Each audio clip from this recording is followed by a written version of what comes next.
Anwar Hafid. Yang makro saja Pak. Ya, nanti kita akan konsenering tanggal 13, 14, 15. Silakan Pak. Terima kasih pimpinan. Yang saya hormati teman-teman anggota Komisi 2 yang hadir fisik dan virtual, Pak Mensesnek, Menseskap, dan KSP yang saya hormati dan seluruh jajaran yang hadir. Pada kesempatan ini saya sepakat Pak Pimpinan bahwa memang kalau bicara soal anggaran, melihat anggaran 3 kementerian ini, saya kira pertama kita ingin menyampaikan bahwa anggaran ini kalau dilihat idealnya sih sebetulnya belum terlalu ideal dibanding tugas-tugas yang melekat di 3 lembaga ini sebenarnya kalau saya lihat. Nah yang kedua, saya mungkin secara umum saja Pak, ada pesan-pesan saja karena ini orang yang ada di ring 1 Presiden Pak. Mungkin secara umum, yang pertama, walaupun memang ini bukan langsung menjadi tugas pokok dan fungsi, tapi setidaknya menyampaikan pesan-pesan ini kepada Bapak Presiden melalui Pak Mensesnek. Yang pertama soal kegaduhan hari ini soal pejabat kepala daerah Pak. Ini memang perlu disampaikan kepada Bapak Presiden karena dulu sebenarnya aturan-aturan ini sudah berjalan baik, ya. Utamanya misalnya penunjukan pejabat bupati dan wali kota.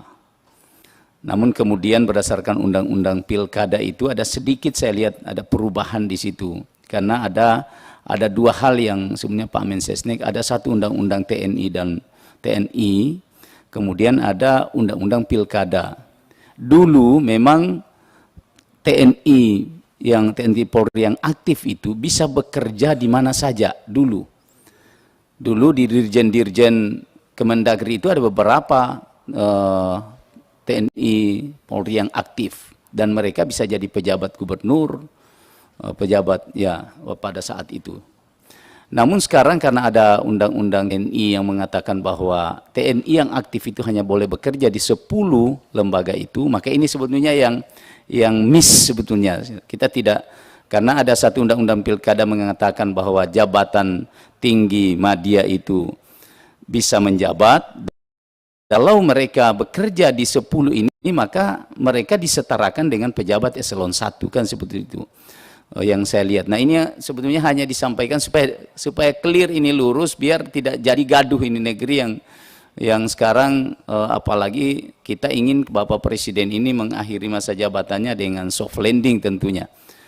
Nah itu harapan saya bisa disampaikan. Demikian juga soal gubernur, komunikasi antara Mendagri dan para gubernur. Kita dengar ada penolakan pelantikan, kemudian bahkan ada baru-baru Pak Mensesnek habis dilantik, pejabat yang ditunjuk itu langsung mengatakan mengundurkan diri. Coba, ini kan wibawa pemerintah ada di mana kalau seperti ini? Habis dilantik, saya sebut salah satu daerah, kemudian daerah saya Pak, dilantik pada jam yang sama bukan menandatangani berita acara, tapi menandatangani berita acara unduran diri.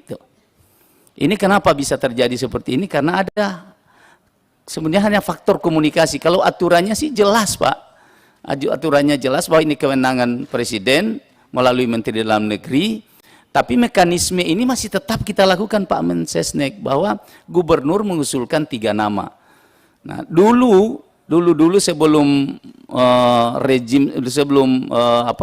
masa pilkada 2024 ini, itu hampir tidak pernah terjadi ya, hampir tidak pernah terjadi ada usulan gubernur itu kemudian misalnya keluar yang tidak masuk dalam usulan gubernur.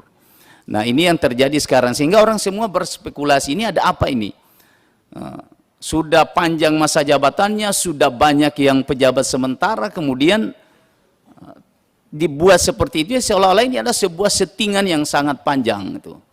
Jadi ini salam hormat sama Bapak Presiden, supaya Bapak Presiden tahu ini Pak Mensesnek, bahwa seperti ini. Jadi kita tidak ada masalah sih sebetulnya, cuman kegaduhan itu, karena kalau seperti ini kewibawaan pemerintah yang bisa hilang ini. Gubernur tidak terima, padahal gubernur itu juga adalah perpanjangan tangan pemerintah pusat di daerah. Nah ini yang ingin saya sampaikan saja, salam supaya Pak Mensesnek orang yang sangat dekat dengan Bapak Presiden, supaya Bapak Presiden perlu tahu ini. Kemudian yang ketiga, terkait saya tertarik soal BLU tadi. Mungkin Pak Mensesnek, kami juga perlu ya, kita ini tahu betul bahwa kehadiran BLU itu sebenarnya untuk dalam rangka supaya pertama pelayanannya lebih maksimal. Yang kedua kita berharap jangan sampai nanti karena mengejar pelayanan tapi justru kalau orang bilang gali lubang tutup lubang itu. Anggarannya 100 justru yang habis 120.